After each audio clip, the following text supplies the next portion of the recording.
Hi and welcome.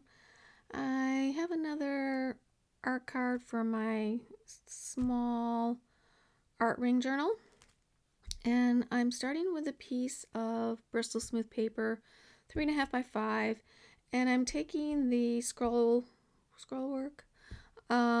stamp set from Tim Holtz, and I'm using my stamping platform. Normally I use Versamark when I want to emboss, but I'm just going to go right to the Distress Ink and Kitsch Flamingo and use that to stamp with. I'm going to be using Kitsch Flamingo embossing glaze. So to get a strong pink, I'm going to use the ink and the glaze together, which will make it a stronger color.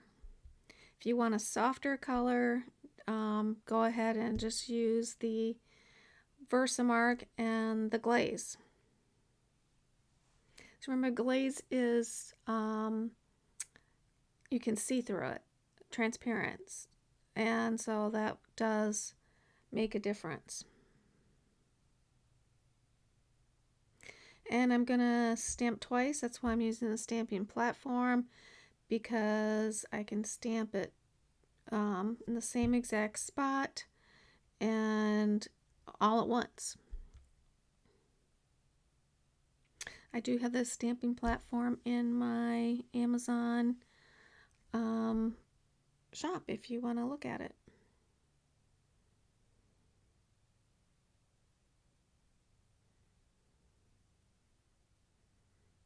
Be a good thing for a Christmas list, I think.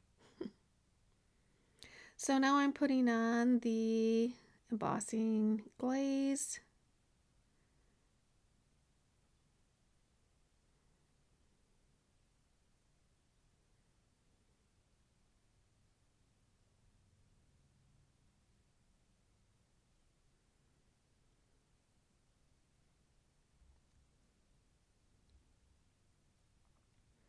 And I'm heating up my embossing gun or my heat tool. This heat tool gets much hotter and more direct heat than the little dryer heater, the Ranger heater I have. They're the Ranger dryer. This is more of a direct heat source. It can burn your paper if you hold it in one spot and too close too long. And it does get really hot. So just beware of that. But I do think it's beneficial to have two different heating tools, one for embossing and one for just heating and drying, not heating, but drying your inks and other things.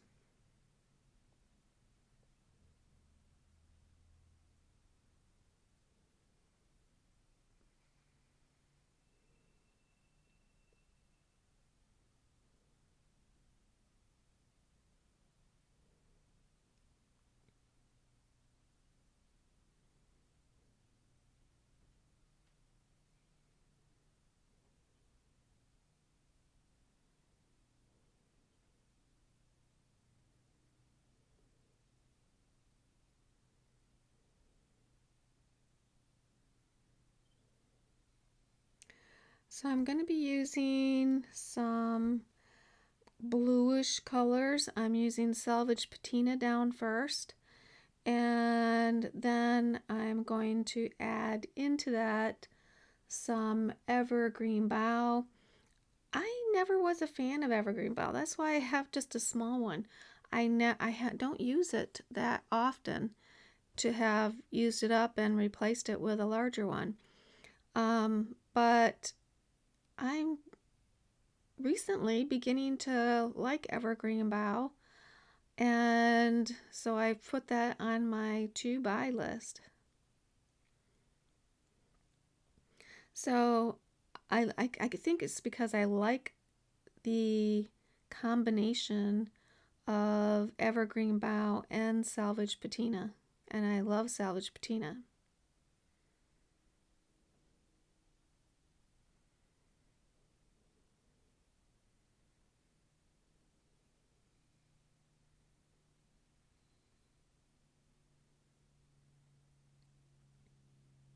So right now this is looking a little princessy, but don't worry, it's not gonna look princessy in the end.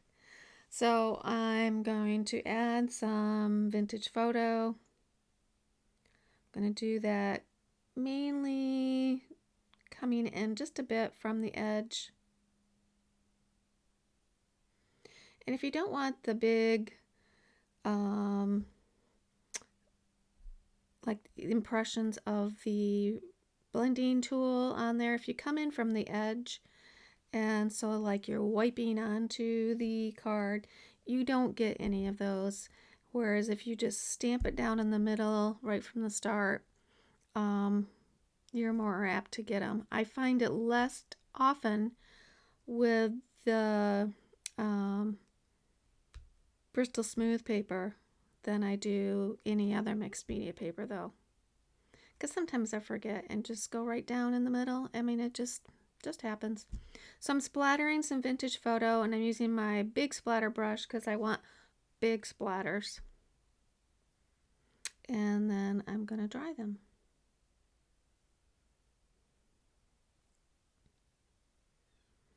And then I'm just going to take the walnut stain just at the edge to frame it up.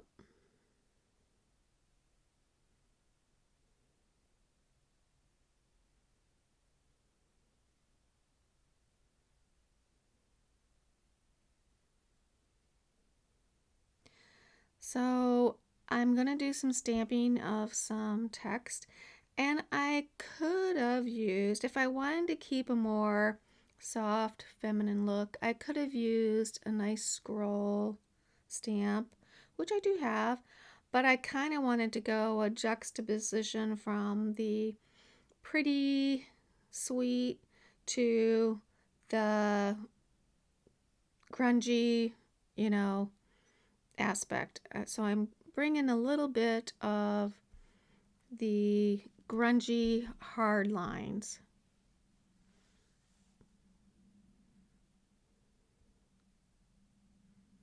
I'm doing it in Pebble Beach Archival Ink, which is a softer, you can see it, but it's not like in your face. And it's really my favorite archival ink. Because of that reason, you can make an impact, but it's not gonna take away from what else is going on your page or on your card.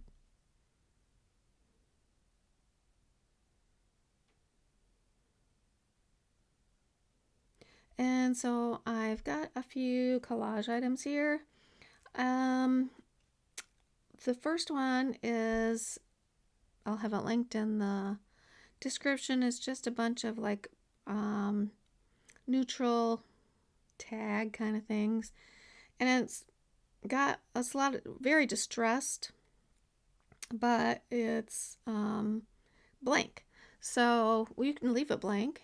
You could write on it. I often emboss on them. But in this case, I just stamped on it and gonna leave it at that. I did it with the same Pebble Beach. You're not gonna see a whole lot of it, but it's just gonna peek out behind the flowers.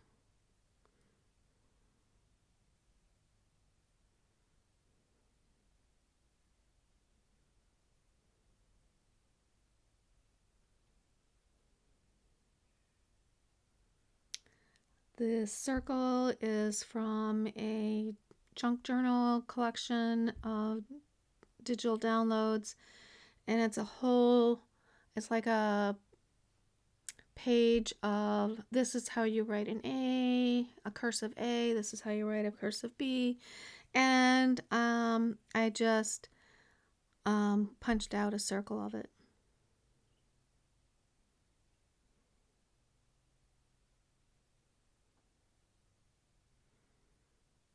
And a vintage label, digital.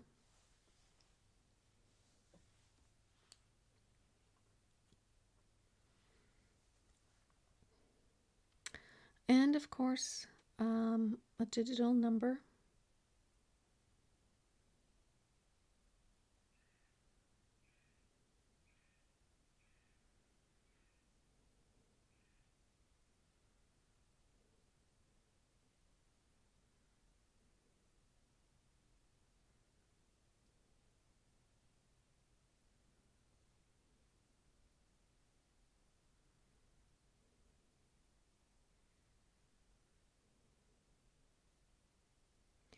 And I'm going to start gluing.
And I decided I wanted the flower to stand away, be kind of raised a little bit from the rest of it.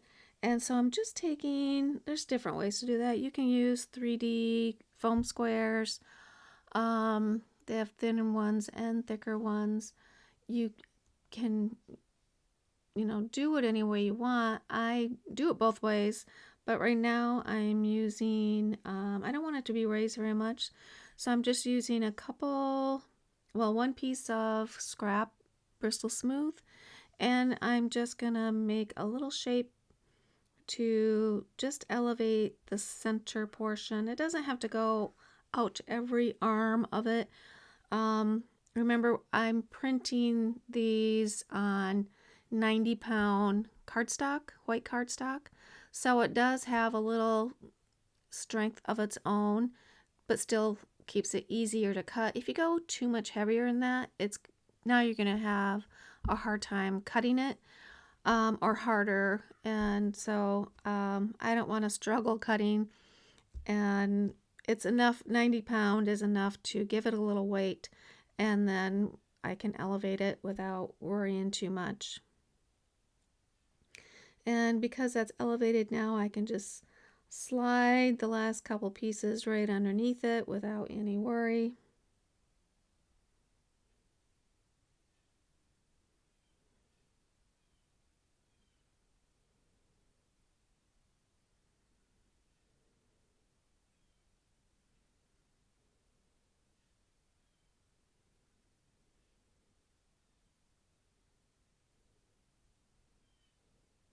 And one of the things that I prefer is different stop lines.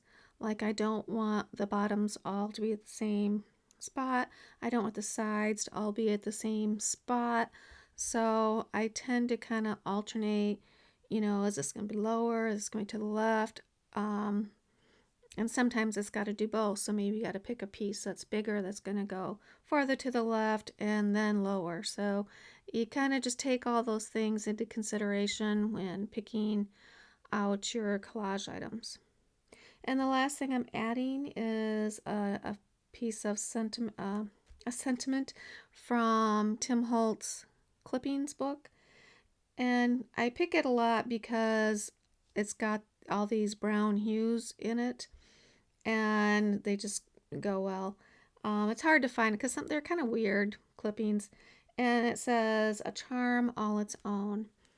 And now I'm taking some of my vintage tape, and I make this vintage tape. I buy rolls at the dollar store, and this is the sheet that I put it on is just an empty sheet from a roll of, or it's just, a square from a roll of vinyl paper that I cut on my Cricut.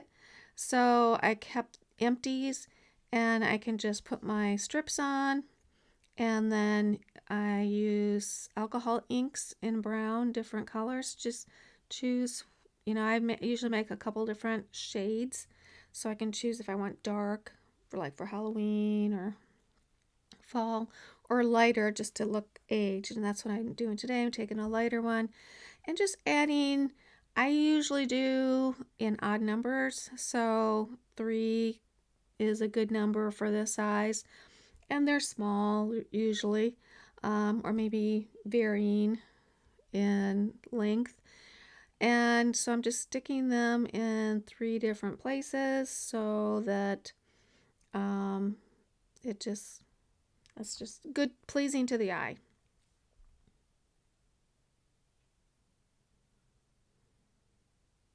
And I don't glue those, I just use the stick. I've never had one come off, so it's working so far. I am now putting the hole in since this is for my ring journal. And I'm going to be adding a eyelet.